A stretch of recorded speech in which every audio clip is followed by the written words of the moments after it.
Dali, may tatanong ako sa'yo. Ano? Madami kasing nagsasabi doon kapag nagla-live ka na masarap daw magmahal ang mga les. So, anong tanong mo?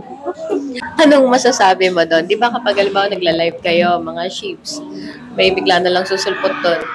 Mas masarap talaga magmahal ang mga les. Hindi yan totoo, syempre.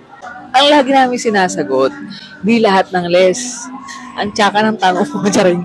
Ang lagi namin sinasagot, syempre di lahat ng les, ganon, na masarap magmahal, ganyan. Kasi kahit mga les yan, or kahit mga lalaki, babae yan, iba-iba sila ng personality.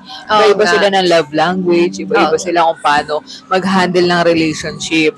So, ikaw, kung ang napunta sa'yo, maayos yung trato sa'yo, jackpot ka. Pero kung ikaw, yung niloko, hindi mo masasabi na masarap magmahal pala ang les. So, depende sa na-experience yun. Baka sila na-experience sila, masarap magmahal, ganyan. Sila na. Sila lang.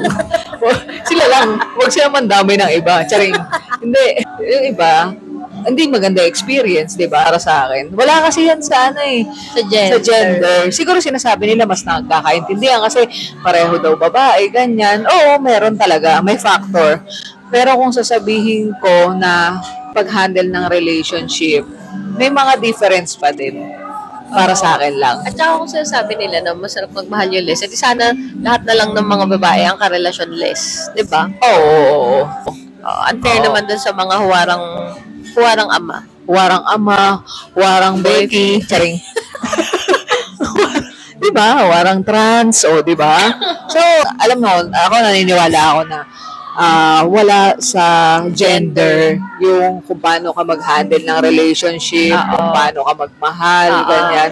Nasa tao yun and nasa personality mo yun. Tama. At saka may mga di ba? Para sa umaakyat sa live ninyo na victim ng cheating na les ang involved. Pero marami nga diba? Hindi lang cheating, may scam pa. Diba? So, hindi natin masasabi na masarap magmahal ang siguro les. wow, congrats na lang dun sa mga ganang tao, no? Hanggat nandyan pa yung sinasabi niyang masarap magmahal, go lang. Go lang. Hindi niya kasi alam kung hanggang kayo yun, charing. Hanggang ngayon na lang yan, bukas expired na. Joke lang. Yun lang siguro. Okay. Okay, bye.